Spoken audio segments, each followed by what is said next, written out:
Hello everyone, मैं शरद यादव एक बार फिर से आप सभी का स्वागत है आपके अपने यूट्यूब चैनल ग्लैंस एकेडमी पर। दोस्तों, मैं पिछले 2 महीने से 2.5 महीने से लगातार आप लोगों को आरओ के समय और अब यूपी पीसीएस के लिए भी घटनाचक्र पूर्वालोकन सीरीज जो 2023 की लेटेस्ट बुक थी उसके इसी तरीके से हैंड रिटन नोट्स मैंने जो तैयार किए और उस पर लगभग सभी क्लासेस भी मैंने कराई और उनकी पीडीएफ को भी बहुत सारे लोगों ने परचेस किया और उसकी बहुत ही प्रशंसा की। वो इसलिए क्योंकि उनके नोट्स पूरी एक बार रिवीजन हो रहे थे उससे बेहतर तरीके से, और साथ में आरओ में इन्हीं शॉर्ट नोट से पूरे 70 प्रश्न लगभग आ चुके हैं। उसकी वीडियोस भी मैं ऑलरेडी पोस्ट कर चुका हूं प्रमाण के साथ। और इस बार यूपी पीसीएस 2024 में भी इन्हीं शॉर्ट नोट्स का डंका बजेगा। आप देखना कि इसमें भी आपको 80 से 90 प्रश्न तक लगभग मिल सकते हैं, बिल्कुल एज इट इज। आपको अगर यकीन ना हो तो आप आरओ की जो वीडियोस है आप उसे देख सकते हो प्रमाण के तौर पे। यूपी पीसीएस स्ट्रैटेजी वाले प्लेलिस्ट में मैंने डाला है। और साथ में आप हमारे चैनल को फॉलो कर सकते हो अगर इस तरीके की आप सिविल सर्विसेज की तैयारी कर रहे हो, यूपी पीसीएस की स्पेशली। और हमारे टेलीग्राम चैनल को ज्वाइन कर लेना, जहां पे हर प्रकार की नॉलेज आपको मैं शेयर करता रहता हूं, हर प्रकार की क्लासेस की अपडेट मिलती है। और अगर आप इस पीडीएफ को परचेस करना चाहते हो तो वीडियो के नीचे दिए गए व्हाट्सएप नंबर पर मैसेज करना, वहां से सारी डिटेल और इन्फॉर्मेशन हमारे स्टाफ के द्वारा दे दी जाएगी।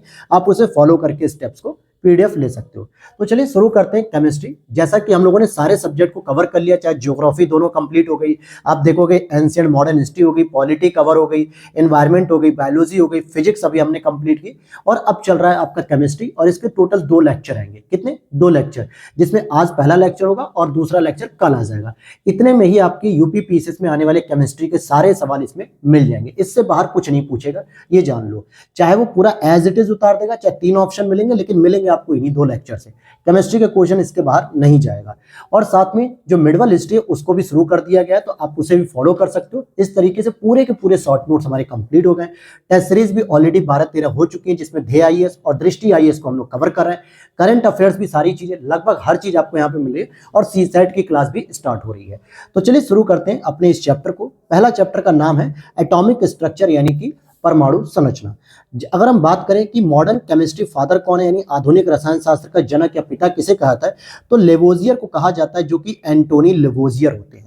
अब यहाँ पे परमाणु की अगर हम बात करें, परमाणु के स्ट्रक्चर में क्या क्या मिलेगा, तो आप इसके केंद्र में देखोगे एक धनावेशित हिस्सा होता है जिसको नाभिक या न्यूक्लियस कहते हैं, और एक उदासीन हिस्सा होता है। हमेशा धनावेशित हिस्सा जो होता है वो प्रोटॉन का होता है। प्रोटॉन क्या होता है? पॉजिटिव चार्ज के साथ होता है। और न्यूट्रॉन हमेशा क्या होता है? ऑलवेज न्यूट्रल होता है, यानी कि उदासीन चार्ज के साथ होता है।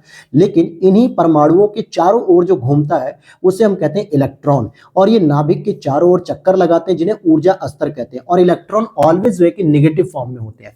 तो आप यहां पर देखोगे कि प्रोटॉन जो है कि आपका पॉजिटिव हो गया, इलेक्ट्रॉन आपके नेगेटिव हो गए, और जो न्यूट्रॉन होते हैं वो उदासीन होते हैं, यानी कि न्यूट्रल होते हैं। तो ये 3 चीजें मिलती हैं। लेकिन उनमें भी आप देखोगे परमाणु के नाभिक में मूल कण जो होते हैं वो प्रोटॉन और न्यूट्रॉन ही होते हैं। इलेक्ट्रॉन मूल कण में नहीं आता है, इसीलिए वो नाभिक के चारों ओर केवल घूमता है ऋणावेशित होकर, यानी उस पर जो चार्ज होता है वो निगेटिव होता है। अच्छा, बात करते हैं कि परमाणु संख्या, एक तत्व के परमाणु में प्रोटॉनों की संख्या होती है। ध्यान देना, कई बार ऐसा होता है कि जब कोई परमाणु लिखा जाता है तो उस परमाणु के ऊपर भी एक नंबर लिखा होता है और उस परमाणु के नीचे भी एक नंबर लिखा होता है। तो नीचे वाला जो होता है वो उसकी परमाणु संख्या बताता है। जो मेंडलीव की आवर्त सारणी आपने पढ़ी है उसमें उसका स्पेस बताया जाता है, उसमें उसकी लोकेशन बताई जाती है उस नंबर के द्वारा। और ऊपर उसका मास यानी कि द्रव्यमान बताया जाता है।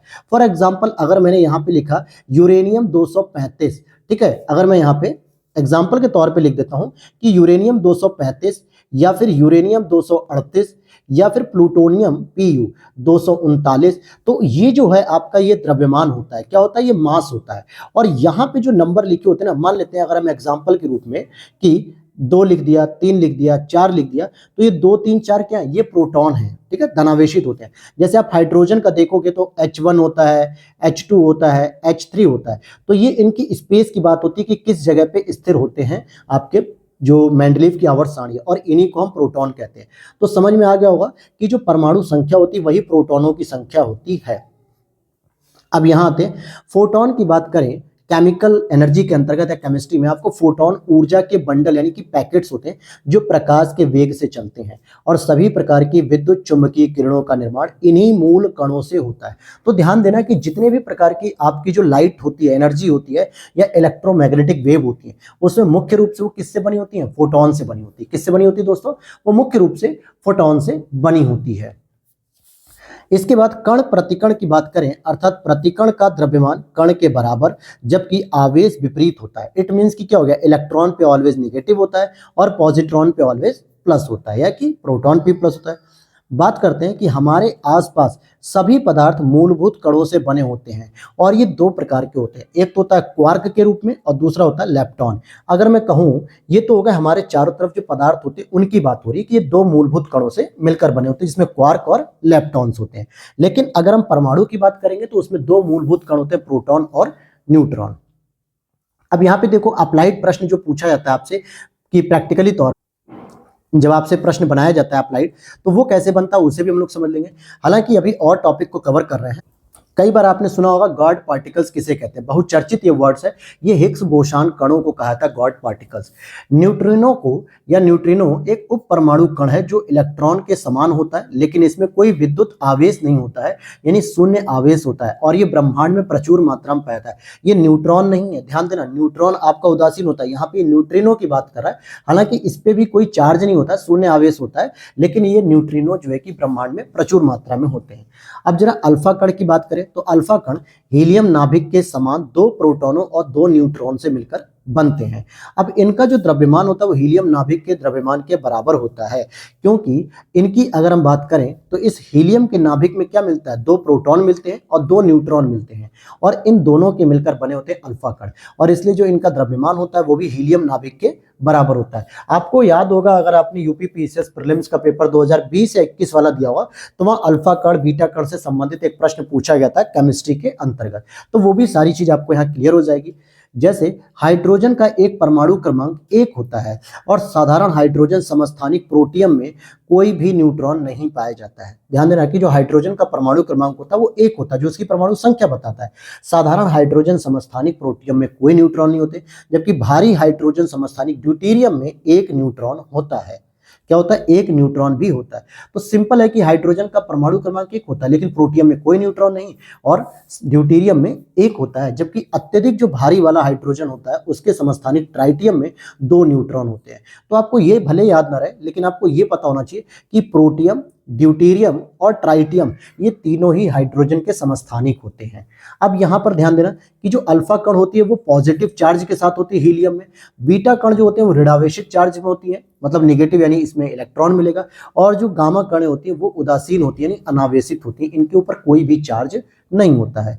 तो अल्फा कण पे क्या होता है, हीलियम का धनावेश होता है, बीटा कण पे इलेक्ट्रॉन का ऋणावेश होता है और गामा किरणों पे उदासीन होता है यानी कि कोई भी चार्ज नहीं होता है। किसी तत्व में इलेक्ट्रॉन एवं न्यूट्रॉनों की संख्या क्रमशः 18 और 20 है तो उसकी द्रव्यमान संख्या क्या होगी। ये एक आपका प्रैक्टिकल सब प्रश्न हो सकता है, तो ये इंपॉर्टेंट है, इसका जरा पैटर्न समझ लीजिए आप। सिंपल बात पूछी जा रही है कि किसी तत्व में जो इलेक्ट्रॉन है वो कितना दोस्तों 18 है और न्यूट्रॉन कितना है 20 है, तो उस द्रव्यमान मतलब उस तत्व का द्रव्यमान क्या होगा। तो जो इलेक्ट्रॉन संख्या होती है वो प्रोटॉन संख्या के बराबर होती है और जो द्रव्यमान होता है वो प्रोटॉन और न्यूट्रॉन के बराबर होता है इनके योग से। तो एक बात समझ में आ गई कि अगर इलेक्ट्रॉन 18 है तो प्रोटॉन भी कितना होगा 18 हो जाएगा, और न्यूट्रॉन हमें दे रखा है 20, तो इस तरीके से द्रव्यमान कितना हो जाएगा 20 और 18 38 हो जाएगा, तो उस तत्व का द्रव्यमान 38 हो जाएगा। तो कैसे निकलता है, इलेक्ट्रॉन प्रोटॉन के बराबर होते हैं और द्रव्यमान हमेशा प्रोटॉन और न्यूट्रॉन के बराबर होते हैं। तो ये प्रश्न करने का पैटर्न है, इसको ध्यान रख लेना। अब जैसे मैं अभी आपको एग्जांपल बता रहा था प्लूटोनियम का, यूरेनियम का, तो प्लूटोनियम की अगर मैं बात करूं तो 94Pu242 है, तो इसमें द्रव्यमान कितना है, जो मैंने ऊपर बताया था जो इसका मास होता है वो होता है 242, और ये नीचे जो होता है ये आपका क्या होता है परमाणु क्रमांक, या इसी को हम प्रोटॉन संख्या भी कह देते हैं। अब आपसे पूछा जा रहा है न्यूट्रॉनों की संख्या, तो सिंपल है भाई, द्रव्यमान बराबर होता है प्रोटॉन प्लस न्यूट्रॉन, तो न्यूट्रॉन निकालने के लिए आप द्रव्यमान में से प्रोटॉन घटा दो 148 हो गए। अगर मैं यहाँ पे पूछ लूं कि भाई इलेक्ट्रॉन कितने, तो आप बताओगे 94, क्योंकि प्रोटॉन के बराबर ही तो होते हैं इलेक्ट्रॉन, तो बिल्कुल ये सही हो जाएगा इस तरीके से। अब यहां पर आप एक वर्ड सुनते हो कि समस्थानिक करके, ठीक है, क्योंकि ये देखो छोटे छोटे शब्द होते हैं जो बार बार आपसे पूछा जाता है। तो समस्थानिक का मतलब क्या होता है, आइसोटोप जिसको हम बोलते हैं समस्थानिक, इट मीन्स कि क्या हो गया, जिनका स्थान समान होता है। अगर आप देखोगे तो यानी परमाणु संख्या समान होगी तभी तो उनका स्थान भी समान होगा, चाहे उनकी द्रव्यमान संख्या भिन्न भिन्न क्यों ना हो। और अगर मैं एक शब्द का प्रयोग करूं यहाँ पे, आपने सुना होगा पढ़ते हुए कि समभारिक, ठीक है, समभारिक का मतलब क्या होता है, जिसका भार समान होना चाहिए। इट मींस कि जिसकी द्रव्यमान संख्या क्या होगी, बराबर हो। तो देखो परमाणु वाला जो चैप्टर है परमाणु संरचना, इससे ही 17 प्रकार के मैंने पॉइंट बता दिए और इसी में से एक आध अगर प्रश्न आना होगा तो आएगा, नहीं तो नहीं आएगा परमाणु से। तो यहाँ पे ये चीज समझ में आएगी। अब ध्यान देना कि अर्थात प्रोटॉन समान होते हैं और न्यूट्रॉन अलग अलग होते हैं समस्थानिक में, क्योंकि जहां पे सम स्थान की बात हो रही है तो मतलब जिसका प्रोटॉन समान होगा तभी तो वो जो है कि स्थान भी समान होगा उनका, और उनके न्यूट्रॉन अलग अलग, क्योंकि द्रव्यमान बराबर होता है दोस्तों P प्लस एन, यानी कि प्रोटॉन प्लस एन होता है, न्यूट्रॉन होता है। तो ये बात समझ में आ गई। अच्छा, रेडियो एक्टिविटी का आविष्कार किसने किया? बैकुरल ने किया है, और इसको मापा जाता है गाइगर काउंटर से, गाइगर काउंटर से। अब चलते हैं हम सेकंड चैप्टर पे, जिसमें हम रासायनिक और भौतिक परिवर्तन विलयन की बात करें। विलायक से भी संबंधित एक प्रश्न आया था आरो यारो में, अगर आपको याद होगा तो वो भी आप यहीं पर कंप्लीट कर लोगे। कैसे कर लोगे? चलो तो हम बता देते हैं, क्योंकि ये सारे प्रश्न मैं बता रहा हूं ना, जितने भी आरो में आए थे 70 प्लस प्रश्न दोस्तों इसी से आ गए थे, सारे शॉर्ट नोट से, और इस बार यूपी पीसीएस में भी आएगा। अगर यकीन नहीं हो रहा है ना तो आप एक बार शॉर्ट नोट्स की क्लास देख लो, या फिर यूपी पीसीएस प्रीलिम्स 2024 की प्लेलिस्ट है, उसे जो है कि सर्च करिए और उसमें जाकर आप देखिए कि किस प्रकार से वहां पर मैंने प्रूफ के साथ बताया कि हाँ यहाँ से प्रश्न सीधे लाइन टू लाइन रखे गए थे। तो चैप्टर हमारा सेकंड है रासायनिक एवं भौतिक परिवर्तन या विलायक, विलयन की बात करें। अगर देखो भौतिक परिवर्तन की बात करते हैं, दो प्रकार के परिवर्तन होता है, एक रासायनिक परिवर्तन, एक भौतिक परिवर्तन। भौतिक परिवर्तन में होता है कि जिसमें वस्तु अपनी पुरानी अवस्था को छोड़कर नए रूप में परिवर्तित हो जाती है, किंतु कारण कारक हटा लेने पर यह पुनः अपने वास्तविक रूप को धारण कर लेती है। अब इसका मतलब हो गया कि भौतिक परिवर्तन का मतलब हो गया कि जब हमने किसी कारण की वजह से या किसी फैक्टर की वजह से उसमें परिवर्तन किया तब तो परिवर्तन हो गया, लेकिन अगर वो फैक्टर हम हटा लेते हैं या वो लॉजिक हटा लेते हैं, वो रीजन हटा लेते हैं, तो क्या होती है? पुनः जो है कि अपनी वापस उसी स्थिति में आ जाती है। जैसे जल का वाष्प में चेंज होना, यानी जल को हमने जब गर्म किया यानी हीट पैदा की तो क्या हो गया? दोबारा जो है कि वाष्प में बन गया यानी भाप बन गया। लेकिन जब हमने इसी भाप को ठंडा करने के लिए एक आइस दे दी या कुछ ठंडी हवा दे दी तो ये पुनः जो है कि जल में चेंज हो गया। तो ये कैसा परिवर्तन है? भौतिक परिवर्तन। तो सिंपल सी बात है, भौतिक परिवर्तन का मतलब होता है कि जब कोई वस्तु अपने मूल स्वरूप में वापस आने की क्षमता रखती हो। क्या मैंने कहा? जब कोई वस्तु अपने मूल स्वरूप में वापस आने की क्षमता रखती हो, यानी कि परिवर्तन के बाद वो वापस अपने मूल स्वरूप में आ जाए, तो उसे ही हम कहते हैं। ठीक है,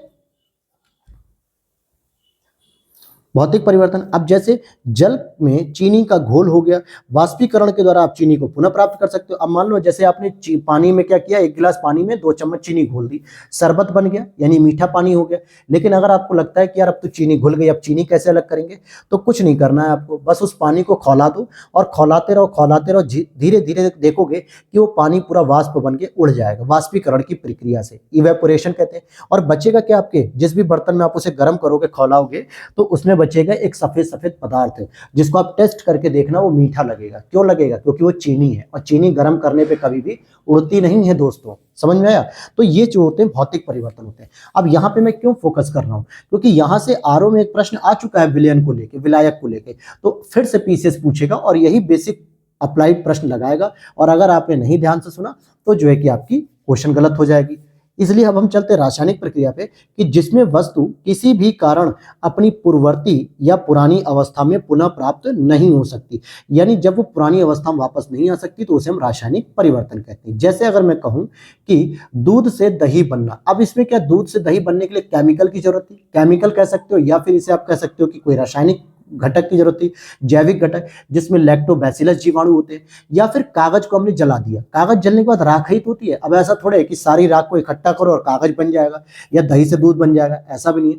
लोहे में जंग लगना, आप देखोगे कि लोहे में अगर जंग लग रही है, जब आप कहोगे कि सर हम जंग हटा देंगे तो लोहा तो साफ हो जाएगा, लेकिन आप ये देखो ना कि वो जंग की वजह से उसका भार भी तो कम हो जाएगा। क्या वो अपने पुनः उसी भार में पहुंचेगा? नहीं पहुंचेगा। तो ये चीजें हैं। और इसी तरीके से एक वर्ड आता है जल अपघटन, जिसको हम लोग हाइड्रोलिसिस कहते हैं। जल अपघटन में ऊर्जा ऊष्मा के रूप में निकलती है। ध्यान देना कि जो एनर्जी होती है वो हीट के रूप में निकलती है। ऊर्जा कभी भी गर्म नहीं होती है। कई लोग क्या होते हैं, ऊर्जा और ऊष्मा में कंफ्यूज हो जाते हैं। कई जगह ऊर्जा के लिए वो हीट लगा देते हैं, ऊष्मा को लगा देते हैं।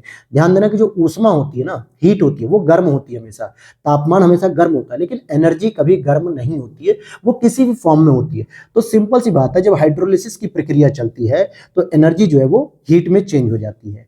और अगर हम पाश्चुरीकरण की बात करते हैं तो पाश्चुरीकरण के अंतर्गत दूध का निर्जमीकरण हो जाता है। निर्जमीकरण के कारण भंडारण क्षमता में सुधार हो जाता है और रोगजनक सूक्ष्म जीवों को नष्ट कर दिया जाता है। तो पाश्चुरीकरण का मतलब होता है कि निश्चित तापमान पर लगभग 60 डिग्री सेल्सियस पे आप इतना पका दो आधे घंटे तक, 45 मिनट तक, जिसके बाद वो दूध के जो रोगजनक जो सूक्ष्म जीव थे वो नष्ट हो जाते हैं, जिससे जो है कि वो सुरक्षित हो जाता है। क्लियर है।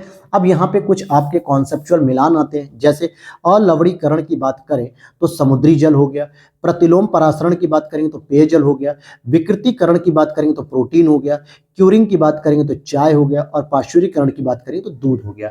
तो इन्हीं के साथ ये प्रक्रिया होती है। अब जैसे समुद्री जल में लवण तो देखो पहले से मिला हुआ है, क्योंकि समुद्री जल क्या नमक का होता है, खारा होता है। वाष्पीकरण के द्वारा क्या होता है, अगर पानी हट जाएगा तो या तो लवण बचेगा, या फिर जो है कि बरसात का पानी मिलेगा तो लवण कम हो जाएगा, तो अलवणीकरण हो सकता है। प्रतिलोम परासरण का मतलब होता है कम पानी से ज्यादा पानी की ओर जाना, तो ये हो जाता है, सॉरी, ज्यादा पानी से कम पानी की ओर आना, पेयजल हो गया। विकृतीकरण प्रोटीन का होता है, और क्यूरिंग की जो क्रिया होती है ये चाय में होती है, और पाश्चुरीकरण की क्रिया दूध में होती है।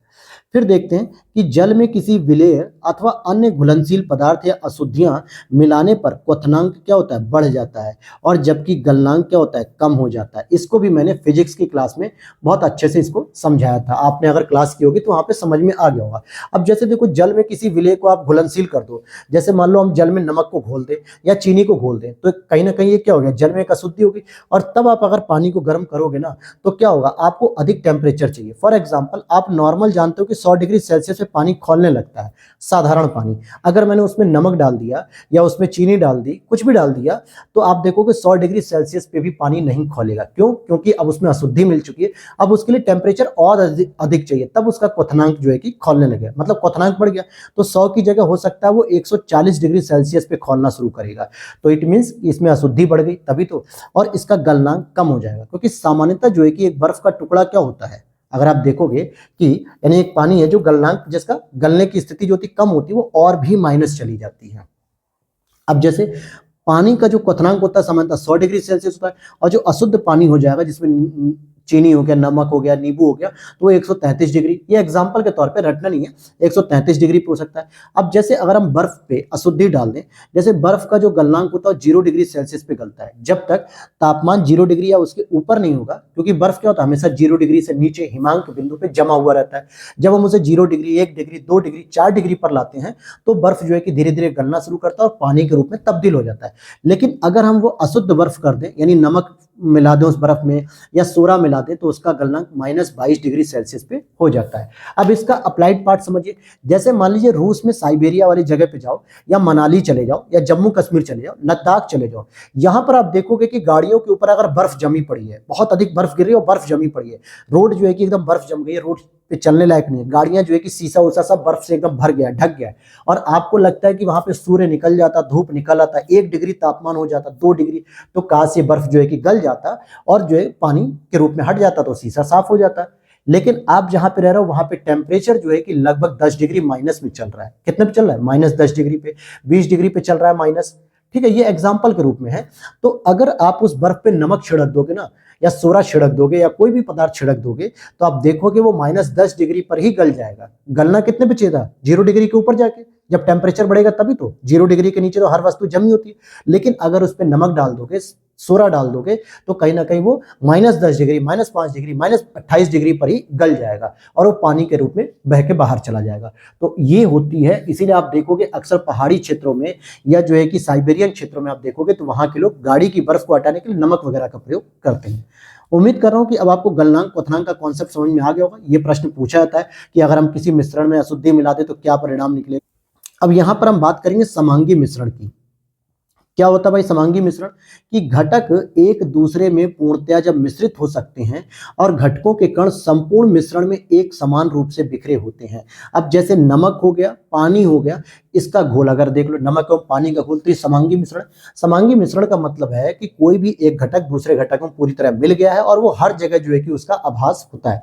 जैसे अगर मैं नमक को मिला दूं पानी में, तो नमक दिखेगा भी नहीं, लेकिन पूरा पानी नमकीन हो जाता है। ऐसा तो नहीं है ना कि ऊपर के गिलास का पानी नमकीन नहीं होता है, नीचे का पानी जो है कि नमकीन महसूस होता है, क्योंकि हमने नमक तो नीचे घोला था। तो ऐसा नहीं होता है, बल्कि पूरा पानी नमकीन हो जाता है, या फिर पूरा पानी मीठा हो जाता है। तो इसे ही हम कहते हैं समांगी मिश्रण, होमोजीनियस मिक्सचर भी कहते हैं। जैसे अगर हम देखें अगले पॉइंट की ओर, तो क्या कहता है, देखिए इस तरीके से मैं आपको केमिस्ट्री बता रहा हूं ना कि अगर यहां से कोई प्रश्न आ गया तो आपका गलत नहीं होने दूंगा। क्यों नहीं होने दूंगा? क्योंकि मैं पेपर नहीं सॉल्व करूंगा, लेकिन मैं उस हर डायमेंशन को, उस हर प्रकार की चीजों को पढ़ा रहा हूं जो अक्सर प्रश्न पूछता है एग्जामिनर। अगर आपने इसको ढंग से सुन लिया और ढंग से समझ लिया, एसिमुलेट कर लिया कि मैं कहना क्या चाह रहा हूं, और आपने अगर उस पॉइंट को अगर समझ लिया ना, तो क्वेश्चन में वो अगर आ गया एग्जाम में वो क्वेश्चन, तो आप सही करके आओगे, गलत होने की संभावना 0% हो जाएगी।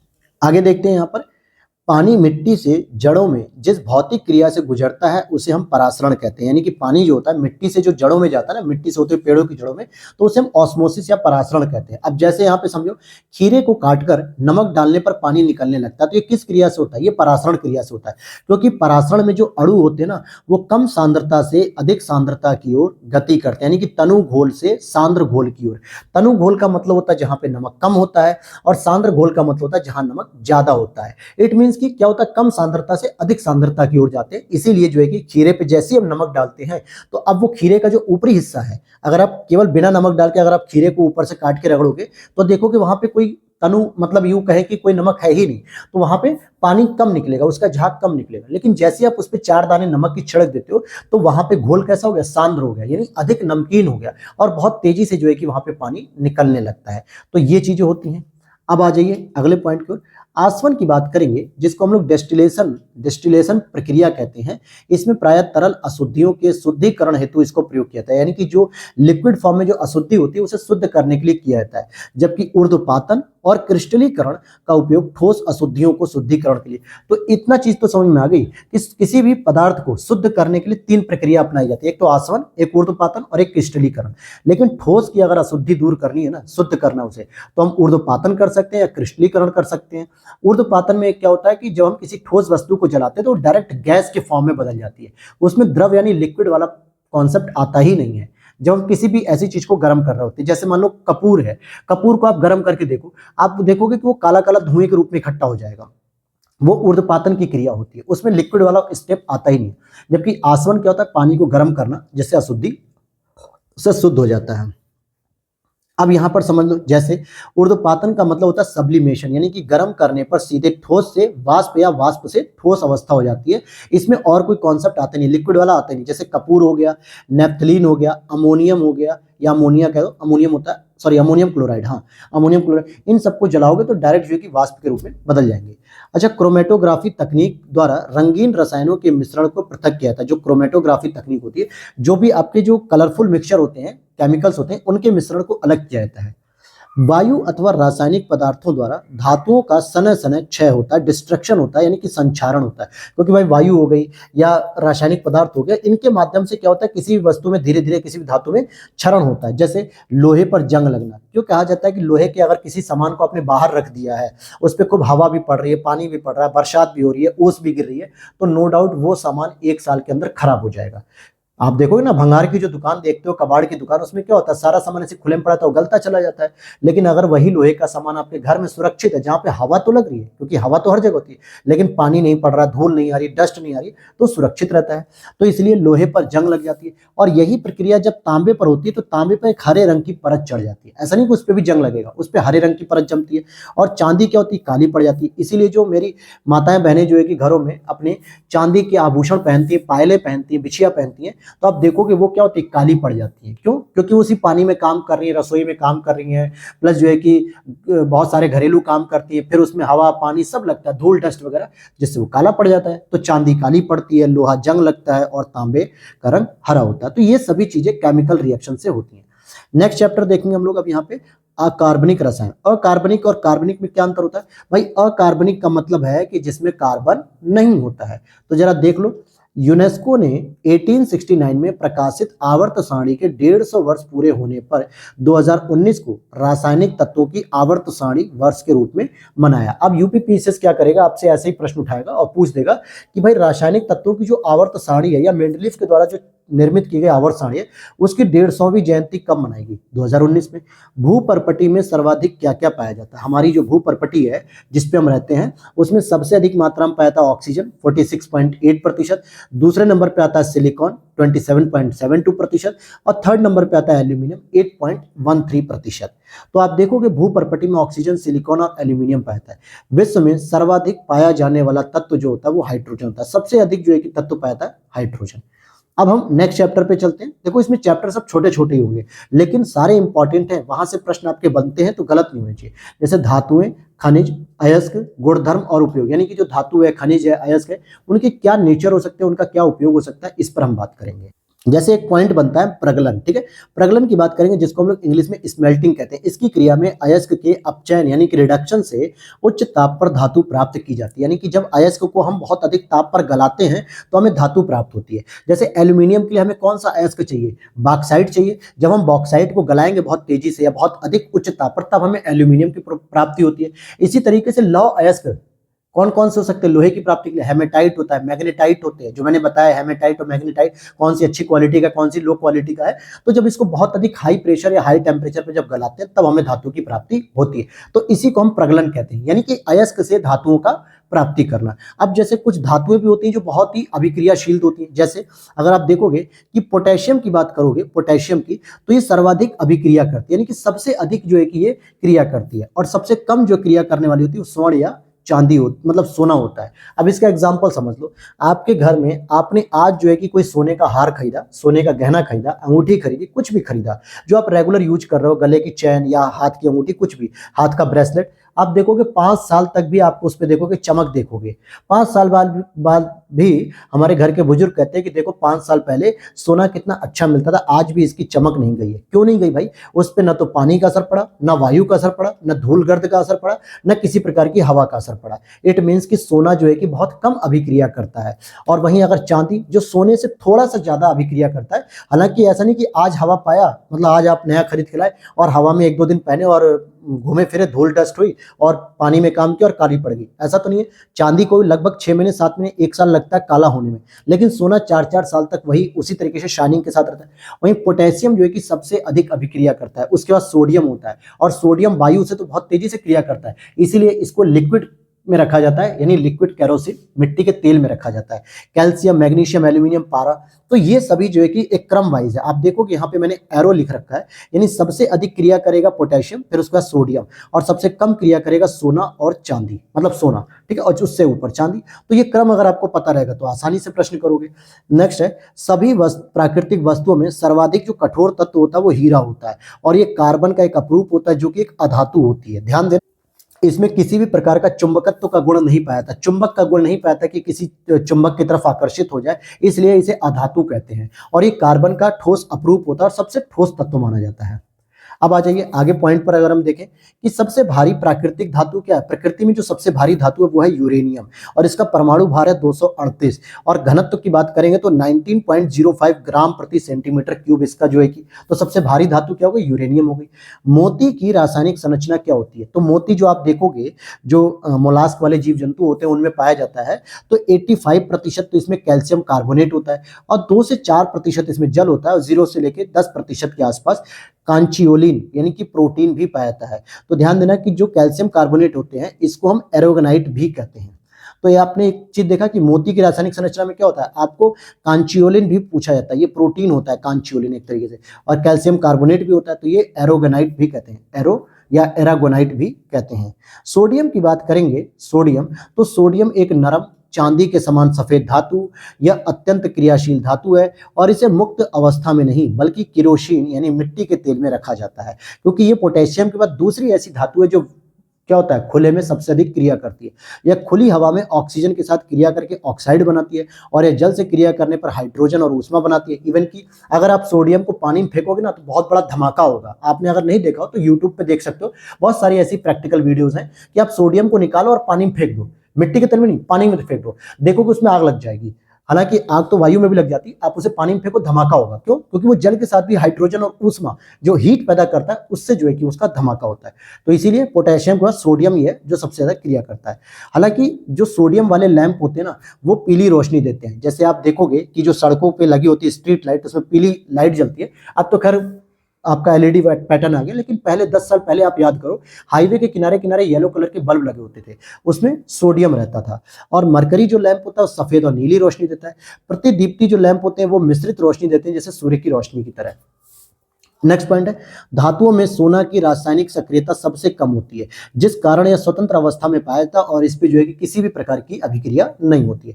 उत्कृष्ट धातुएं क्या होती है, जिसको हम लोग नोबल मेटल कहते हैं, यानी हवा में खुला छोड़ने पर ऑक्सीकरण एवं संक्षारण के विरोधी होते हैं। यानी अगर इन्हें हम खुला छोड़ दें हवा में, तो ये ना तो ऑक्सीकरण करेंगे ऑक्सीजन से, ना ही ये इनके ऊपर संक्षारण होगा, यानी इनका क्षरण नहीं होगा। तो ये प्रकृति में शुद्ध रूप से प्राप्त होती है, क्योंकि ये अक्रियाशील होती है। और जैसे आप कह सकते हो नोबल मेटल में आपका सोना भी आ सकता है। हालांकि सोना करता तो है लेकिन बहुत कम करता है, और यहाँ पे बात हो रही है नोबल मेटल की, कि जो बिल्कुल ही ना करें। तो आप देखो सोने का नाम आ गया इसमें, प्लेटिनम हो गया, रोडियम हो गया, ऑस्मियम हो गया। तो दो चीजें याद रखना, एक तो सोना याद रखना, प्लेटिनम और ऑस्मियम, ये तीनों कई बार पूछा जाता है कि क्या ये प्रकृति में खुले रखने लायक है कि नहीं। तो हम कहेंगे बिल्कुल खुले रखने लायक है, क्योंकि ये किसी भी प्रकार का जो है कि क्रिया नहीं करते हैं। नेक्स्ट है, भूगर्भ शास्त्रियों के अनुसार खनिज यानी मिनरल प्राकृतिक रूप में पाया जाने वाला अकार्बनिक ठोस होता है। इल्मेनाइट और रुटाइल ये टाइटेनियम के दो प्रमुख खनिज है। ध्यान देना, टाइटेनियम के दो प्रमुख खनिज कौन से? इल्मेनाइट और रुटाइल। ये भारतीय तटरेखा के साथ व्यापक रूप से वितरित है, और जितनी बड़ी भारत की कोस्टल एरिया है वहां तक ये प्राप्त हो जाता है। कैल्शियम ऑक्साइड की बात करें, जिसको हम लोग CaO कहते हैं, इसको हम लोग अनबुझा हुआ चूना कहते हैं, बुझा हुआ नहीं, अनबुझा हुआ, जिसको क्विक लाइम भी कहा जाता है। क्या कहते हैं? Quick lime. चूना पत्थर का रासायनिक नाम होता है कैल्शियम कार्बोनेट, और यह एक अवसादी चट्टान होती है। इसमें सिलिका, एल्यूमिनियम, लोहा मिश्रित होता है। इसमें सिलिका मिलेगी, एल्यूमिनियम मिलेगी, या एल्यूमिना और लोहा मिलेगा। ये एक अवसादी चट्टान है। सीमेंट का उत्पादन करने के लिए मुख्य जो कच्चे माल होते हैं, घटक होते हैं, इसमें सबसे इंपॉर्टेंट होता है चूना पत्थर, दूसरा होता है सिलिका। हालांकि जिप्सम भी इसमें इंपॉर्टेंट होता है। ठीक है, जिप्सम भी इंपॉर्टेंट होता है। प्लास्टर ऑफ पेरिस की बात करें, यहां पर देखिए, प्लास्टर ऑफ पेरिस का जो रासायनिक सूत्र है वो होता है कैल्शियम सल्फेट, और यह जिप्सम का बना होता है। इसमें मूर्तियां, पैर का प्लास्टर और निर्मित होती हैं, ये सारी चीजें तैयार की। माइका की बात करेंगे तो ये ऊष्मा का चालक होता है तथा विद्युत का कुचालक होता है। तो ध्यान देना, हीट का तो चालक हो सकता है, गर्म तो हो सकता है, लेकिन ये विद्युत यानी इसमें कोई करंट सप्लाई नहीं हो सकता। अभ्रक का गैर धात्विक खनिज है। माइका जो होता है उसी से तो अभ्रक प्राप्त होता है ना। ठीक है, तो विद्युत उपकरणों में अभ्रक का कच्चे माल के रूप में प्रयोग किया जाता है। किसके रूप में? कच्चे माल के रूप में। पारे की बात करेंगे तो साधारण ताप पर लिक्विड अवस्था में होता है, और यह ऊष्मा एवं विद्युत का सुचालक होता है और अपारदर्शी होता है, यानी इसके पार नहीं देख पाओगे आप। ये बहुत मोटी परत का होता है, और सामान्यतः ये ऊष्मा का सुचालक होता है। लेकिन जो हमारा जो साधारण ताप है उस पर आपको लिक्विड फॉर्म में मिलेगा, जो हम लोग देखते हैं। ठीक है, तो हम लोग जो देखते हैं पारे को लिक्विड फॉर्म में ही देखते हैं। आगे देखते हैं, यहां पर अगर हम देखें कि धातुएं जैसे लेड हो गया, सीसा मतलब कॉपर, सिल्वर, गोल्ड, प्लेटिनम जल या भाप से बिल्कुल अभिक्रिया नहीं करते हैं। तो भाई अभी तो मैंने बताया अभिक्रियाशील, या इन्हीं को हम क्या कहते हैं? नोबल मेटल कहते हैं। नोबल मेटल में आप पूछ लेगा भाई क्या होती है, तो अगर स्टेटमेंट दिया तब तो आपको याद आ जाएगा, नहीं तो आपको एग्जांपल देगा। ऑस्मियम मैंने बताया, प्लेटिनम बताया, रोडियम बताया, स्वर्ण बताया, सिल्वर हो गया, कॉपर हो गया, गोल्ड हो गया। ये सभी के सभी जल, भाप या किसी से भी क्रिया नहीं करते हैं। हेमेटाइट से लोहे की प्राप्ति होती है, क्योंकि हेमेटाइट लौ अयस्क होता है, और थोरियम की प्राप्ति मोनोजाइट रेत से होती है, और पिच ब्लेंड की यूरेनियम से प्राप्ति होती है। तो ये इसके अयस्क होते हैं। जैसे पिच ब्लेंड से क्या मिलता है? यूरेनियम मिलता है, और मोनोजाइट से थोरियम मिलता है, जो कि केरल के तट पे बहुत मोनोजाइट रेत है, और हेमेटाइट से लोहा प्राप्त होता है। अब इसी तरीके से अगर हम बात करेंगे, यहाँ पे समझने वाली बात है कि जो बैलाडेला का खान होती है ना छत्तीसगढ़ में, यहाँ दांतेवाड़ा जिले में स्थित है, और यहाँ पे हेमेटाइट जो कि उच्च गुणवत्ता का लौह अयस्क होता है, लौह अयस्क का खनन होता है। कहाँ पे? बैलाडेला खान में।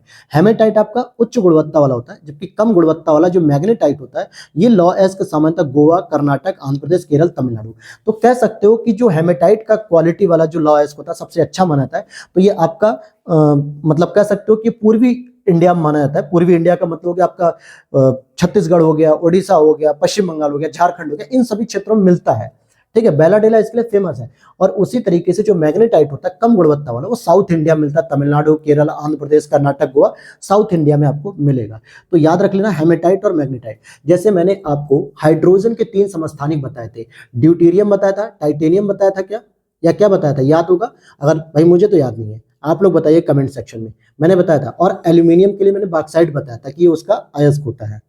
अब यहाँ पे सूची फर्स्ट और सूची सेकंड को मिलाया जा रहा है। सोडियम इतना सॉफ्ट होता है ना कि इसे चाकू से आसानी से काटा जा सकता है, लेकिन ये बहुत ही अभिक्रियाशील होता है, पोटेशियम के बाद दूसरे नंबर पे। वहीं पारे की बात करेंगे तो कमरे के सामान्य तापमान पे ये लिक्विड फॉर्म में होता है। चांदी की बात करेंगे तो विद्युत का सुचालक होता है और ये भी क्रिया करता है। सीसा या लेड की बात करेंगे तो ये ऊष्मा का कुचालक होता है, और बॉक्साइट की बात करेंगे तो एल्यूमिनियम का अयस्क होता है। फिर यहाँ पे सूची फर्स्ट सेकंड। हीरा क्या है दोस्तों? ये प्रकृति में पाया जाने वाला सर्वाधिक ठोस पदार्थ है और इसमें कार्बन युक्त होता है। संगमरमर कैल्शियम युक्त होती है। बालू सिलिका इसमें मिलती है। माणिक्य एल्यूमिनियम मिलेगा। एल्यूमिनियम क्या होता है? इसका अयस्क होता है आपका बॉक्साइट, ध्यान देना। और तांबे का अयस्क कहाँ से होता है? क्यूप्राइट। क्यूप्राइट से ही आप तांबा प्राप्त कर सकते हो। और सिनेबार से क्या मिलेगा? मरकरी यानी कि पारा। और कैलामाइन से क्या मिलेगा? जस्ता। और हेमेटाइट से क्या मिलेगा? लोहा। तो हेमेटाइट मैग्नेटाइट से लोहा मिलेगा, कैलामाइन से जस्ता मिलेगा, सिनेबार से मरकरी मिलेगा, क्यूप्राइट से तांबा मिलेगा, और बॉक्साइट से एल्यूमिनियम मिलेगा। नेक्स्ट देखते हैं। यहाँ पे अगला पॉइंट है गलनांक बिंदु। अब देखो कई लोगों को क्वथनांक और गलनांक में कंफ्यूजन होता है, हालांकि मैंने इस चीज को अभी क्लियर किया ऊपर ही, जहाँ पे अशुद्धि वाले टॉपिक को पढ़ रहे थे। लेकिन फिर से बता दूं कि जिस तापमान पर ठोस पदार्थ पिघलकर द्रव अवस्था में पहुंच जाता है वो ही गलनांक होता है, और अतः बोरान का जो गलनांक होता है वो सबसे ऊंचा होता है। यानी कि इसको लगभग 2453 किलो का जब टेम्परेचर मिलेगा, मतलब केल्विन, 2453 केल्विन का जब टेम्परेचर मिलेगा तब जाके ये गलना शुरू करेगा। अब आते हैं मिश्र धातु की बात करते हैं। कई बार ये होता है कि एक धातु का निर्माण कई धातुओं को मिलाकर होता है, तो उसको पूछा जाता है। जैसे गैल्वेनाइज्ड लोहे के पाइप पर परत जो होती है वो किसकी चढ़ी होती है? जस्ते यानी जिंक की होती है, जिसे हम और जिससे जंग नहीं लगती है। तो गैल्वेनाइज्ड जो लोहा होता है उस पर जो परत चढ़ती है वो जस्ते यानी जिंक की लगी होती है और इस पे जंग नहीं लगती। इसीलिए लोहे को जंगरोधी बनाने हेतु हम उस पर क्या करते हैं? जस्ते की एक पॉलिश कर देते हैं, और इसी को हम गैल्वेनाइजेशन कहते हैं, जिससे क्या होता है? ऑक्सीजन तथा नमी से इसे बचाया जा सकता है। ताम्र संदूषण से बचाने के लिए पीतल के बर्तनों पर रांगे यानी टिन की परत चढ़ाई जाती है, कलई चढ़ी जाती है, ठीक है, टिन की। ताम्र संदूषण यानी कि तांबा जैसा जो प्रदूषण होता है उससे बचाने के लिए। जब पारा किसी धातु से मिलकर मिश्र धातु बनाता है तो उसे अमलगम कहते हैं। जैसे पारा और जस्ता आपस में मिलेंगे तो उसे हम क्या कहेंगे? अमलगम कहेंगे। तो ये प्रश्न पूछा था कि अमलगम क्या होता है। टाका की बात करें जो विद्युत उपकरण में, तो एक मिश्र धातु है जो टिन और शीशे से मिलती है। जैसे आप लोग अगर पहले मोबाइल चलाते रहोगे या अभी भी आपका कभी चार्जर टूट जाए या कोई इलेक्ट्रॉनिक तार जो है कि खराब हो जाए, तो आप जाते हो जब इलेक्ट्रिशियन के पास, तो क्या करता है? एक बड़ा सा पेचकस टाइप का लिया होता है, इसके आगे एक नोक होती है, जिससे उस तार पे क्या करता है? उस टाका लगाता है, यानी उस पर चिपका देगा, वो तुरंत चिपक जाएगा तार। वो हीट होता है, बहुत गर्म होता है, वो इलेक्ट्रिक से वो चलता है, उसको छूने पर करंट भी लग सकता है। तो वो जो टाका होता है विद्युत उपकरणों को जोड़ने में काम आता है, उसे टिन और शीशे से मिलाकर तैयार किया जाता है।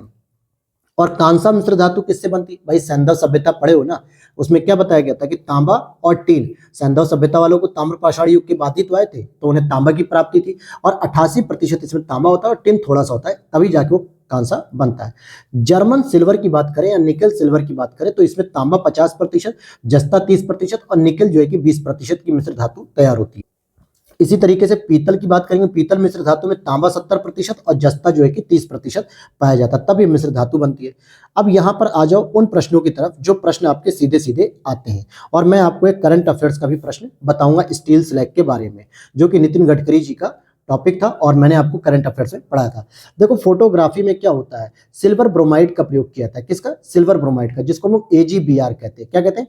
Ag मतलब होता है सिल्वर, चांदी, और Br मतलब होता है ब्रोमाइड। इसका ही प्रयोग किया जाता है। जैसे कई बार पूछा जाता है कि एसिड रेन करने के लिए किस केमिकल की प्रयोग किया जाता है, जो कृत्रिम वर्षा होती है आर्टिफिशियल के लिए, उसके लिए क्या होता है, फोटोग्राफी करने के लिए क्या होता है, तो सिल्वर ब्रोमाइड, सिल्वर क्लोराइड, ये सारी चीजें हम कवर कर लेंगे क्योंकि यही सब प्रश्न आते हैं। तो फोटोग्राफी में सिल्वर ब्रोमाइड का प्रयोग होता है। मिश्र धातु में निकेल के संयोग से निष्कलंक इस्पात यानी कि स्टेनलेस अचुंबकीय हो जाता है। इसका मतलब हो गया कि जो निकेल जब मिलाया जाता है क्रोमियम के साथ, तो सिंपल है कि आपको स्टेनलेस स्टील मिलती है जो धब्बा रहित होती है, और स्टील की कठोरता प्रदान करने के लिए इसमें कार्बन की मात्रा मिलाई जाती है। अगर हम कार्बन न मिलाएं तो स्टील हो सकता है बहुत फ्लेक्सिबल रहेगा, बहुत ही मुलायम। अब यहाँ पर आप देखोगे स्टील स्लैग की मैं बात करूंगा। हालांकि मैंने ये नेशनल करंट अफेयर्स में बताया था कि हजीरा पोर्ट जो है कि NH6 जुड़ता है, उसके बीच में लगभग कुछ दूरी पे क्या किया गया, स्टील स्लैग की पहली रोड बनाएगी भारत में। और स्टील स्लैग क्या होता है, ये इस्पात निर्माण प्रक्रियाओं का बाई प्रोडक्ट होता है, जिसका आधार जो है कि सड़क के निर्माण में, कृषि मृदा सुधार में, सीमेंट उत्पादन के आधार सामग्री के रूप में प्रयुक्त हो सकता है, नहीं कि रॉ मटेरियल के रूप में। और ये बनाया भी गया हजीरा से NH6 तक जोड़ने के लिए, हजीरा पोर्ट से गुजरात में जो है। मैंने करंट अफेयर्स में पढ़ा है स्टील स्लैग को। स्टेनलेस स्टील की बात करेंगे तो साधारण स्टील की अपेक्षा अधिक ताप सहने में सक्षम होता है, और इस्पात में यह गुण क्रोमियम और मतलब मिलाने से आता है। तो क्रोमियम अगर मिलाओगे और निकेल मिलाओगे तब आपको स्टेनलेस स्टील मिलेगा। तो यहाँ पे एक प्रश्न बनता है कि जो आपका धब्बा रहित, स्टेन मतलब क्या होता है, धब्बा होता है, लेस मतलब रहित, तो यानी धब्बा रहित हो गया, निष्कलंक हो गया, कलंक रहित हो गया, ऐसा इस्पात यानी स्टील क्रोमियम और लोहे से मिलता है, क्रोमियम और लोहे को मिलाकर होता है। हालांकि इसमें क्या क्या होता है, तो आयरन की मात्रा 89%, क्रोमियम की मात्रा 10%, मैग्नीज की मात्रा 0.35%, कार्बन की मात्रा 0.25%। कार्बन मिलाने से वो मजबूत होता है, और इसमें निकेल भी मिलाया जाता है। अब आ जाओ अधातुओं पे। अब अधातुओं की बात करेंगे जो कि क्या होंगे, जिसमें मैग्नेटिक फील्ड तो नहीं होगा लेकिन कार्बन मिलेगा। जैसे निम्न तापमान और दाब पर सबसे स्थिर रूप से जो है कि ग्रेफाइट पाया जाता है। निम्न तापमान यानी लो टेम्परेचर और दाब पर सबसे स्थिर रूप में जो है कि ग्रेफाइट है कार्बन का। और इसमें धातु एवं अधातु दोनों के गुण होते हैं। इसकी तापीय एवं विद्युत चालकता उच्च मानी जाती है, अच्छी मानी जाती है।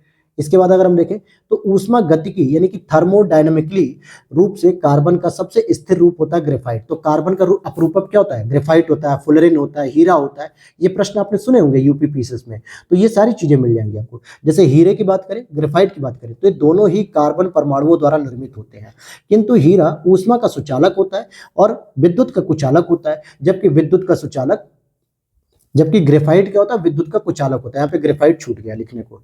अब आ जाओ केवलार की बात करते हैं, तो इसका भी क्रम कभी कभी पूछा जाता है। केवलार की खोज 1965 में हुई, फुलरिन की खोज 1985 में, ग्राफीन की खोज 2004 में, ब्लैक गोल्ड की खोज 2019 में की गई।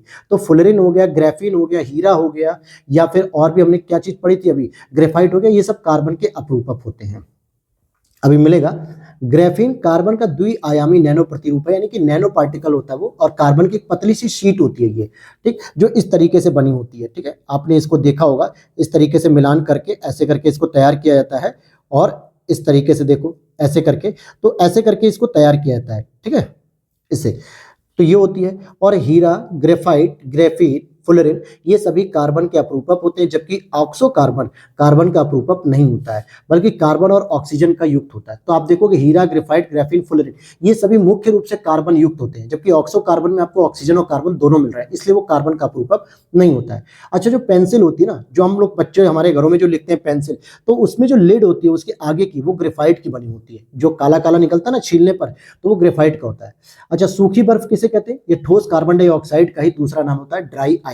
टेफ्लॉन की बात करते हैं। अच्छा, सूखी जो बर्फ होती है उसका खासियत क्या होती है, अगर आप उसे जलाओगे तो एक ऐसा धुआं देती है जो हानिकारक तो नहीं होती है, लेकिन ऐसा लगेगा कि आप बादलों की दुनिया में आ गए हो।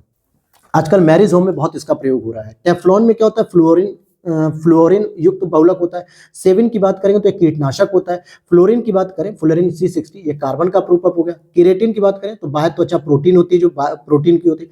मस्टर्ड है तो ये रासायनिक युद्ध में प्रयुक्त होने वाला एक विषैला द्रव है। पायरिन की बात करें तो अग्निशामक होता है। फ्रेयॉन की बात करें, प्रशीतक यानी कि कोल्ड स्टोरेज के रूप में, जैसे अमोनिया का प्रयोग किया जाता था, ठीक है, CFC का प्रयोग, फ्रेयॉन का प्रयोग। और सल्फर डाइऑक्साइड की बात करें तो ये एसिड रेन के लिए जिम्मेदार होती है। हालांकि नाइट्रोजन के भी ऑक्साइड होते हैं और सल्फर के भी ऑक्साइड, तो ये सभी अम्ल वर्षा के लिए जिम्मेदार होते हैं। अब यहां पर हम बात करेंगे कि कोयले में कार्बन की मात्रा क्या होती है, और उसी के आधार पर इसकी गुणवत्ता की बात की जाती है। जिसमें जितना अधिक कार्बन होगा ना, उतना ही अधिक उसकी तापीय क्षमता अधिक होगी, यानी टेम्परेचर अच्छा रहेगा, तो वो सबसे अच्छा क्वालिटी का माना है। तो क्रम से हम लोग देखेंगे, एंथ्रेसाइट में 85% कार्बन होता है, तो इट मीन्स कि इसमें सल्फर की मात्रा क्या होगी, सबसे कम मिलेगी, और इसलिए इसमें धुआं कम होगा, बल्कि इसकी तापीय क्षमता अच्छी होगी। दूसरे नंबर पर बिटुमिनस आता है, जो कि 45 से 85% इसमें कार्बन होता है। भारत में सबसे अधिक यही पाया जाता है, गोंडवाना लैंड में, और इसमें सल्फर की मात्रा भी कम होती है। लिग्नाइट, जो कि भारत में तमिलनाडु में सबसे अधिक पाया जाता है, 25 से 35% तक होती है, और इसमें सल्फर की मात्रा इन दोनों की अपेक्षा ज्यादा होती है, कार्बन कम होता है। पीट की बात करेंगे जो कि सबसे घटिया किस्म का होता है, ये 25% से भी कम इसमें कार्बन होता है, केवल धुआं धुआं होता है, तापमान कुछ नहीं होता है। आप देखो कि घरों में जब आप कभी गाय के जो गोबर से बना हुआ उपला होता है, जिसे कंडे भी कहते हैं, गोहरी भी कहते हैं, उपले भी कहते हैं, जगह जगह की बात है, ये क्षेत्रों की बात है, तो उनको जब जलाओगे तो धुआं निकलता है। धुआं निकलने का मतलब क्या होगा, बहुत ज्यादा गर्म हो गए? नहीं, जब वो जलने लगते हैं, जब उनकी तापीय क्षमता बढ़ती है तो वो ज्यादा हीट पैदा करते हैं। तो सेम इसमें भी है, जितना अधिक कार्बन होगा उतना ही अधिक तापीय क्षमता होगी, और जितना कम कार्बन होगा उतनी जो है कि वो धुआं पैदा करेगा। नेक्स्ट देखते हैं, कांच को काटने और उस पर उत्कीर्ण या खरोचने हेतु प्रयोग किया जाने वाला जो होता है हीरा एवं हाइड्रोफ्लोरिक अम्ल होता है। जो कांच को काटा जाता है ना, जो खिड़की उड़की पे लगाने के लिए एकदम एक साइंस है, तो हीरा या हाइड्रोफ्लोरिक अम्ल होता है। वहीं कैल्शियम सल्फेट की उपस्थिति से स्थायी कठोरता हो जाती है जल में। अगर जल में कैल्शियम सल्फेट है तो कहीं ना कहीं जल कठोर हो जाएगा, और हीरा सबसे कठोर होता है, यह किसी द्रव में नहीं घुलता है। भारी मशीनों में स्नेहक यानी कि ल्यूब्रिकेंट के रूप में ग्रेफाइट का प्रयोग किया जाता है, हैवी मशीनों में। सोडा बोतल खोलने पर निकलने वाली जो गैस होती है, जैसे सोडा बोतल को अगर आप खोलोगे तो उसमें से कार्बन डाइऑक्साइड निकलती है।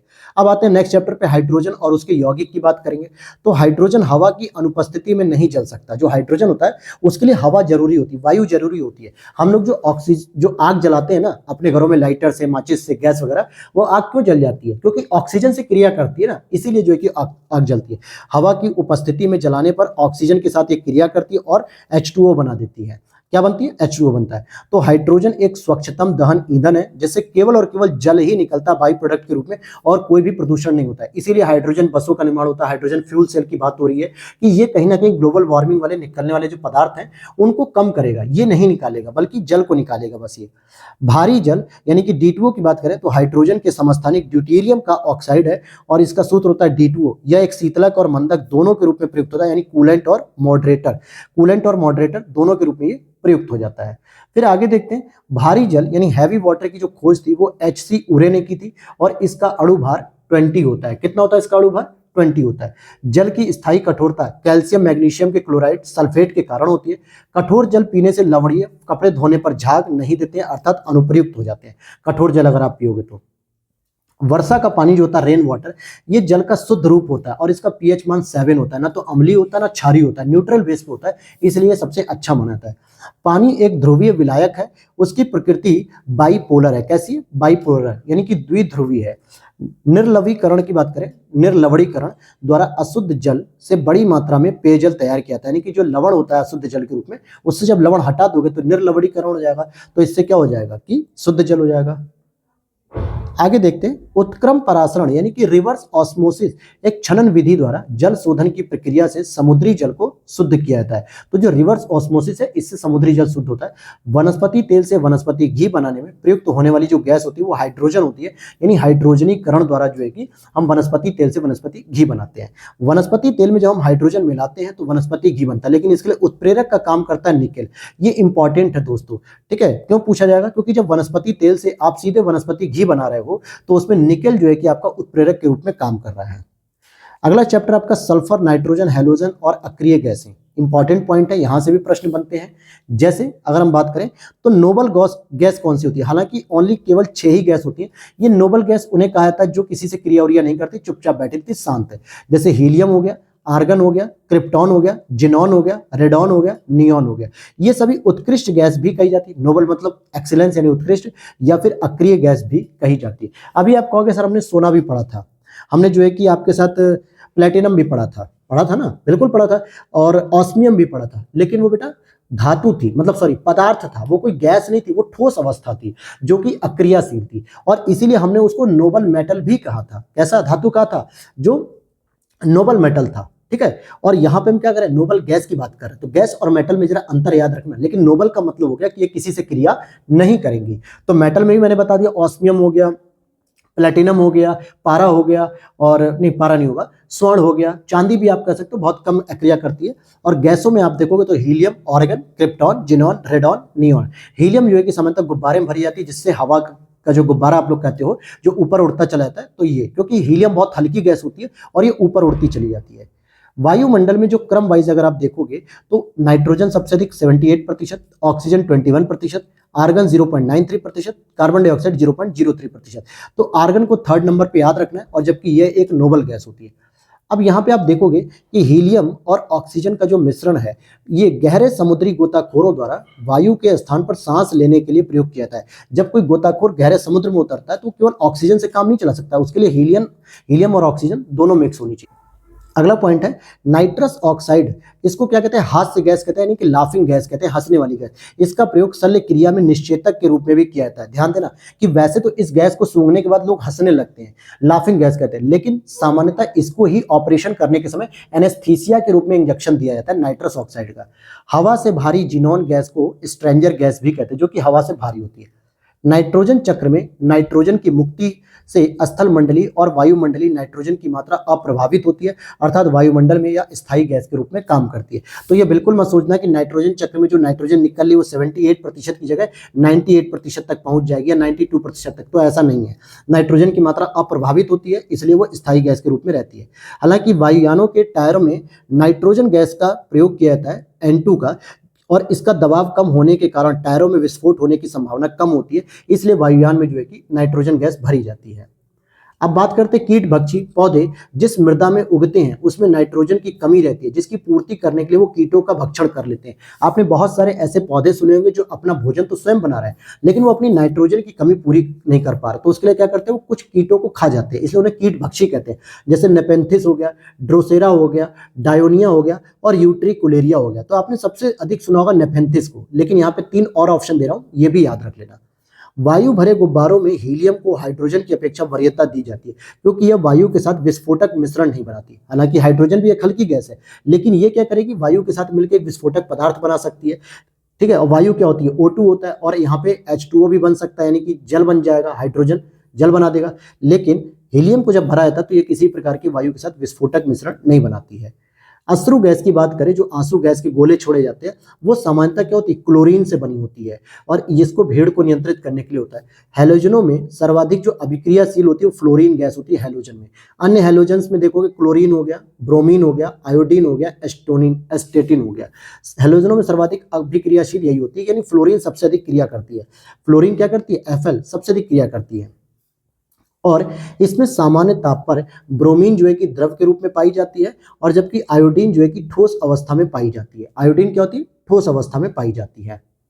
नेक्स्ट है आपका प्रतिदीप्ति नली, यानी कि फ्लोरोसेंट लैंप की बात करें अथवा ट्यूबलाइट में पारा वाष्प और आर्यन गैस भरी जाती है। ध्यान देना कि जो आपकी फ्लोरोसेंट लैंप जो होती है, ट्यूबलाइट जैसे हम लोग कहते थे, पहले ट्यूबलाइट आती थी ना घरों में लंबी लंबी, तो उसमें क्या होता था? पारा भरा जाता था, यानी कि मरकरी वाष्प के रूप में, और आर्गन गैस भरी जाती थी। कभी कभी पारद जो है कि वाष्प के साथ जिनॉन भी भर देते थे, नियॉन भी भर देते थे, क्रिप्टॉन भी भर देते थे। तो मैं कह सकता हूं कि पारद के साथ कौन सी गैस भरी जा रही है? नोबल गैस भरी जा रही है, जो किसी भी प्रकार की क्रिया नहीं करती और ट्यूबलाइट को सुरक्षित रखती है। तो चाहे नियॉन ले लो, क्रिप्टॉन ले लो, रेडॉन ले लो, जिनॉन ले लो, आर्गन ले लो, ये सारी की सारी आप भर सकते हो। अब हम अगले टॉपिक की ओर चलते हैं। तो देखो, इस टॉपिक से भी आपके प्रश्न पूछे जाएंगे। कैसे पूछे जाएंगे वो भी मैं बताता हूँ। जैसे अगर आप देखोगे कि अम्ल और क्षार और लवण की बात करते हैं, तो पहली चीज तो ये समझ लो कि ये जो 7 नंबर होता है ना, ये न्यूट्रल होता है। अगर आप 7 से कम की ओर जा रहे हो, जैसे 6, 5, 4, 3, तो इसका मतलब होता है कि अम्ल की मात्रा बढ़ती जा रही है। और अगर 7 से आगे जा रहे हो, 8, 9, 10, 11, तो इट मीन्स कि इसके क्षार की मात्रा बढ़ती जा रही है। तो अम्ल और क्षार के बीच की जो न्यूट्रल स्थिति होती है, तटस्थ या उदासीन, वो होती है 7 नंबर पे। अब यहाँ पे समझ लो कि स्वर्णकारों द्वारा उपयोग किया जाने वाला जो एक्वारेजिया होता है, जो अम्लराज होता है, यह मुख्यतः नाइट्रिक अम्ल HNO3 एवं हाइड्रोक्लोरिक अम्ल HCl का मिश्रण होता है, और ये अत्यंत संक्षारक अम्ल होता है। अब संक्षारक का मतलब क्या होता है कि भाई सिंपल सी बात है, अगर जो सोने चांदी की जो दुकान करने वाले लोग होते हैं, जो सोना होता है, कभी कभी आप जाते होगे दुकान पे और सोने की थोड़ी सी परत जो है कि हल्की पड़ जाती है, यानी कि उस पर ऊपर गंदगी बैठ जाती है। तो उस गंदगी को हटाने के लिए जैसे सोने की चमक दोबारा वापस आ जाए, ऐसा ना हो कि गंदगी हटाते हटाते सोने का कलर ही चला गया, पीला कलर ही चला गया, तो वो तो नुकसान करेगा ना। तो भाई सोने के ऊपर जो गंदगी हो जाती है, जो धूल डस्ट बैठ जाती है साल 2 साल 5 6 साल बाद, उसको हटाने के लिए एक संक्षारक अम्ल का प्रयोग करते हैं स्वर्णकार, जिसको एक्वाराजिया या अम्लराज भी कहते हैं, एक्वारेजिया या अम्लराज। और वो किसका बना होता है? HNO3 प्लस HCl, ये नाइट्रिक अम्ल और हाइड्रोक्लोरिक अम्ल का बना होता है। अब यहाँ पे रेड लिटमस और ब्लू लिटमस का कॉन्सेप्ट याद कर लो। भाई जो क्षारीय विलयन होता है ना, ये लाल को क्या करता है? ब्लू में बदल देता है, यानी कि रेड को ब्लू में बदल देता है, ये क्षारीय होता है। और अम्ल क्या करता है? अम्लीय जो विलेन होता है ये अपोजिट करता है, यानी ब्लू को रेड में बदलता है। सिंपल सी बात है, अगर आपके पास दो तरीके के अलग अलग बीकर दिए गए भर के या अलग अलग गिलास में कोई लिक्विड भरा गया विलेन, और अगर आप उसमें डालो और ब्लू से वो रेड हो जाता है, ध्यान देना, लिटमस अगर ब्लू से रेड हो रहा है तो इट मींस कि अम्लीय हो गया, और अगर उसमें कोई रेड कलर का लिटमस आपने डाला और वो ब्लू में कन्वर्ट हो गया, इट मींस कि वो क्षारीय विलयन है। तो आप इस तरीके से पता कर सकते हो बिना टेस्ट किए। अब पता चला उसमें कोई जहर मिला हुआ है, आपने टेस्ट किया कि खट्टा लग रहा है या कसैला लग रहा है, करेला जैसा कसैला लग रहा होगा तो क्षारीय, और नींबू जैसा खट्टा लग रहा होगा तो अम्लीय होगा। पता चला आप स्वाद बताने के लायक ही नहीं बचे, आप तो मर गए तुरंत, क्योंकि उसमें ऐसी रिएक्शन करने वाली केमिकल थी। तो इसीलिए इन सब चीजों को पता करने के लिए लिटमस का प्रयोग किया जाता है। तो ब्लू से अगर रेड हो रहा है तो अम्लीय, और रेड से ब्लू हो रहा है तो क्षारीय हो जाएगा। अम्ल वर्षा यानी एसिड रेन में सल्फ्यूरिक अम्ल यानी H2SO4 और नाइट्रिक अम्ल HNO3, सल्फ्यूरिक अम्ल 70% और HNO3 30% होता है। फिर आगे बात करते हैं, सल्फ्यूरिक अम्ल यानी H2SO4 को तनु यानी हल्का या पतला बनाने के लिए पानी में अम्ल मिलाया जाता है, और चूने का पानी CO2 मिलाने पर दूधिया होता है, यानी कि चूने के पानी में अगर आप कार्बन डाइऑक्साइड मिलाओगे तो दूधिया हो जाएगा। अब यहाँ पे कुछ सूची 1 और सूची 2 है। जैसे ब्लीचिंग पाउडर के लिए क्या कहता है, कैल्शियम ऑक्सीक्लोराइड कहते हैं। बेकिंग सोडा को क्या कहते हैं, सोडियम बाइकार्बोनेट कहते हैं। वॉशिंग पाउडर को क्या कहते हैं, अच्छा वॉशिंग पाउडर को धावन सोडा कहते हैं, ध्यान देना, धावन सोडा कई बार पूछा था, तो ये सोडियम कार्बोनेट हो गया। और प्लास्टर ऑफ पेरिस को क्या कहते हैं, पीओपी को कैल्शियम सल्फेट कहते हैं या जिप्सम भी कह देते हैं। नीला थोथा क्या होता है, ये कॉपर सल्फेट होता है, CuSO4। पानी की टंकी में कवक नष्ट करने के लिए इसका प्रयोग किया जाता है। जैसे पानी की टंकी में जो फंगस लग जाती है, घास वगैरह उग जाती है अंदर, जो कालापन आता है, तो उसके लिए नीले थोथे का प्रयोग किया जाता है। फिर यहां पर हम देखते हैं कास्टिक सोडा की बात करेंगे, तो कास्टिक सोडा के लिए सोडियम हाइड्रोक्साइड वर्ड यूज होता है। हाइपो की बात करें तो सोडियम थायोसल्फेट। खाने वाला जो सोडा होता है उसके लिए सोडियम बाइकार्बोनेट। और अभी मैंने एक आपको बेकिंग सोडा भी बताया था, याद होगा नीचे। क्वार्ट्ज के लिए सोडियम सिलिकेट, और शीतल पेय के लिए कार्बन डाइऑक्साइड इसमें होता है। खाने का जो नमक होता है NaCl, जिसको हम सोडियम क्लोराइड कहते हैं, ये किससे बनता है, तो ये मजबूत अम्ल और मजबूत क्षार से बनता है। तो इसे हम उदासीन लवण भी कह सकते हैं, यानी कि जहां पे अम्ल और क्षार दोनों ही मजबूत होते हैं तो उसे हम उदासीन लवण भी कह सकते हैं। फोटोग्राफी प्लेट में हम सोडियम थायोसल्फेट यानी कि हाइपो का उपचायक की भांति के प्रयोग करते हैं। जैसे फोटोग्राफी की जो प्लेट, पहले जो फोटो वगैरह खींचते थे, रील्स वगैरह निकलती थी, तो उसमें सोडियम थायोसल्फेट यानी हाइपो का प्रयोग किया जाता था। फोटोग्राफी में वैसे उपयोगी तत्व क्या होता है, तो AgBr सिल्वर ब्रोमाइड होता है। जिंक ऑक्साइड का उपयोग बर्तनों को चमकीला बनाने के लिए किया जाता है। ध्यान देना, जिंक ऑक्साइड का उपयोग बर्तनों को चमकीला बनाने के लिए किया जाता है। गहरे नीले रंग का जो कांच होता है वो कोबाल्ट ऑक्साइड के प्रयोग द्वारा निर्मित होता है, और लाल कांच के निर्माण में गोल्ड क्लोराइड का प्रयोग किया जाता है। अब आ जाओ नेक्स्ट पॉइंट पे, कार्बनिक रसायन, जिसमें हाइड्रोकार्बन पे हम स्टडी करेंगे। तो सभी जैव यौगिकों का अनिवार्य मूल तत्व होता है कार्बन। क्या होता है, जो सभी जैव यौगिक होते हैं उनका एक अनिवार्य मूल तत्व होता है भाई कार्बन, क्योंकि सभी जो जैविक घटक होते हैं उनमें कार्बन पाया ही जाता है। चाहे पेड़ पौधों में देख लो, CO2 के माध्यम से होता है। आपके अंदर, आप उन्हीं पेड़ पौधों के भोजन खा रहे हो, फल खा रहे हो, तो आपके अंदर भी CO2 है, और साथ में आप एनर्जी ले रहे हो, तो हर एक चीज में आपको CO2 यानी कार्बन मिलेगा। जीव विज्ञानी जीवन हेतु 6 पदार्थों को जरूरी मानते हैं कि अगर आपको जीवन जरूरी समझना है, जीवन को जीवित रखना है, तो 6 पदार्थ चाहिए। एक तो कार्बन चाहिए आपको, हाइड्रोजन चाहिए, नाइट्रोजन चाहिए, ऑक्सीजन चाहिए, फास्फोरस चाहिए और सल्फर चाहिए। ये 6 पदार्थ आपके शरीर में होने जरूरी है भाई। कार्बन होगा, नाइट्रोजन होगा, हाइड्रोजन और ऑक्सीजन मिलकर पानी बनाएंगे, फास्फोरस, सल्फर, ये सब आपकी बॉडी को मजबूत रखेंगे, हड्डियों को। तो ये सबसे इंपॉर्टेंट माना जाता है। अगले पॉइंट पे आते हैं कि केवल कार्बन तथा हाइड्रोजन युक्त यौगिक क्या होते हैं, हाइड्रोकार्बन कहलाते हैं, जिसमें केवल कार्बन और हाइड्रोजन है। एल्कीन की बात करेंगे तो ये कार्बन के 2 परमाणु द्विबंध द्वारा जुड़े होते हैं। एल्केन की बात करेंगे तो कार्बन के 2 परमाणु एकल बंध द्वारा जुड़ते हैं। एल्काइन की बात करेंगे तो इसके 2 परमाणु त्रियाबंध द्वारा जुड़े होते हैं। तो यानी एल्कीन में 2 बंध, एल्केन में 1 बंध और एल्काइन में 3 बंध होते हैं कार्बन के। ब्यूटेन एक ज्वलनशील हाइड्रोकार्बन होता है जिसका उपयोग लाइटर में होता है। इसलिए लाइटर जब आप दबाते हो तो उसमें क्या होता है, एक चिंगारी जैसी निकलती है जो तुरंत ही आग पकड़ती है अगर उसे गैस मिलती है तो हाइड्रोकार्बन हो गया। कैल्शियम कार्बाइड की बात करेंगे तो ये रसायन होता है और जिसको फल पकाने में प्रयोग किया जाता है, जैसे केले वगैरह, आम वगैरह को पकाने में। इथेफॉन, ये जो रसायन का उपयोग कच्चे फलों को पकाने के लिए होता है, इथेफॉन का। गैस वेल्डिंग के लिए, ध्यान देना, गैस वेल्डिंग के लिए ऑक्सीजन एवं एसिटिलीन का मिश्रण सर्वाधिक प्रचलित होता है। जैसे आप क्या करोगे, किसी भी जब जाते हो दुकान पे अपनी गाड़ी वगैरह किसी चीज को वेल्डिंग कराने, तो आप कहते हो कि भाई मुझे गैस वाली वेल्डिंग चाहिए, तो गैस वेल्डिंग के लिए ऑक्सीजन और एसिटिलीन का मिश्रण किया जाता है जो कि बहुत टिकाऊ होती है। बेंजीन क्या एक हाइड्रोकार्बन है जो कि C6H6 इसका फॉर्मूला है, जिसमें 6 कार्बन है और 6 हाइड्रोजन परमाणु होते हैं। इसमें 12 सिग्मा और 3 पाई बंद होते हैं। अब जरा अल्कोहल को थोड़ा सा पढ़ लो, फिर हम लोग बहुलक पे रोकेंगे, क्योंकि बहुलक से एक प्रश्न हर बार पूछा जाता है। तो अब लास्ट आते आते आप लोग थक चुके होंगे, तो और मैं भी थक गया हूं, जो है कि रात के 3 बज रहे हैं और मैं आपको पढ़ा रहा हूं इस समय उतनी फुल एनर्जी के साथ, तो भाई मैं भी थोड़ा सा थक गया हूं। तो जरा इसको आज हम अल्कोहल के चैप्टर को कवर करके रोकेंगे। एथिल अल्कोहल को मिथेनॉल एवं पिराडीन में मिलाकर पीने के अयोग्य बनाता है, यानी कि एथिल अल्कोहल को अगर आप मिथेनॉल और पिराडीन मिला दोगे तो पीने के लिए अयोग्य हो जाएगा। मेथिल अल्कोहल का अत्यधिक सेवन करने पर अंधता या मृत्यु या पागलपन हो सकता है, अगर ज्यादा पियोगे तो। इसलिए कहता है ना, शराब ज्यादा नहीं पीनी चाहिए। और अगर हम कहें कि इसे या मेथिल अल्कोहल को वुड स्पिरिट भी कहा जाता है, वुड स्पिरिट पूछा जाता है, मेथिल अल्कोहल कहते हैं।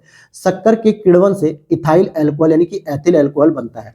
ग्लूकोज को जाइमेज एंजाइम द्वारा एथिल अल्कोहल में परिवर्तित किया था, और इस प्रक्रिया को फर्मेंटेशन यानी कि किण्वन कहते हैं, क्योंकि जो जाइमेज एंजाइम है वो कहीं ना कहीं ग्लूकोज को क्या करता है, बदल देता है एथिल अल्कोहल में। जौ के अंकुरित बीजों के किण्वन से बने शराब को हम बियर कहते हैं। हालांकि बियर तो अंगूर से ही बनती है, जौ से बनती है, अंगूर से भी। और पुलिस द्वारा ड्रिंक एंड ड्राइव केस में सांस की जो जांच की जाती है उसके लिए किसका प्रयोग किया जाता है, पोटेशियम डाइक्रोमेट सल्फ्यूरिक अम्ल लगे फिल्टर पेपर से जांच की जाती है। जो एक मशीन होती है ना, उनके पास कहते हैं कि जरा इसमें फूको, तो उस मशीन में क्या लगा होता है, कौन सा पेपर लगा होता है, पोटेशियम डाइक्रोमेट सल्फ्यूरिक अम्ल से संबंधित एक फिल्टर पेपर लगा होता है। और इसके लिए वो ब्रीथ एनालाइजर उपकरण का प्रयोग करते हैं। किसका, ब्रीथ एनालाइजर, जो आपकी सांस है उसका ऑब्जर्वेशन करते हैं। तो ये तो थी आज की क्लास, और कल आपकी सेकंड क्लास होगी केमिस्ट्री की, और उसके बाद आपका केमिस्ट्री भी कंप्लीट हो जाएगा। वीडियो अच्छी लगी हो तो लाइक कर देना दोस्तों, और चैनल को पहली बार हो तो फॉलो कर लेना। और साथ में इस तरीके के कंटेंट के लिए आप हमारे टेलीग्राम चैनल को भी ज्वाइन कर सकते हो। और इसकी पीडीएफ आपको कैसे मिलेगी या कैसे आप खरीद सकते हो, देखिए इसकी पीडीएफ पेड है दोस्तों, क्योंकि हैंड रिटन नोट्स बहुत मेहनत करके तैयार किए गए हैं। तो आप इसके लिए नीचे दिए गए व्हाट्सएप नंबर पर मैसेज करोगे, वहां से सारी जानकारी ले सकोगे पेमेंट प्रोसेस की, और वहां पर सारी जानकारी मिल जाएगी। तो मिलते हैं नेक्स्ट वीडियो में। Thanks for watching.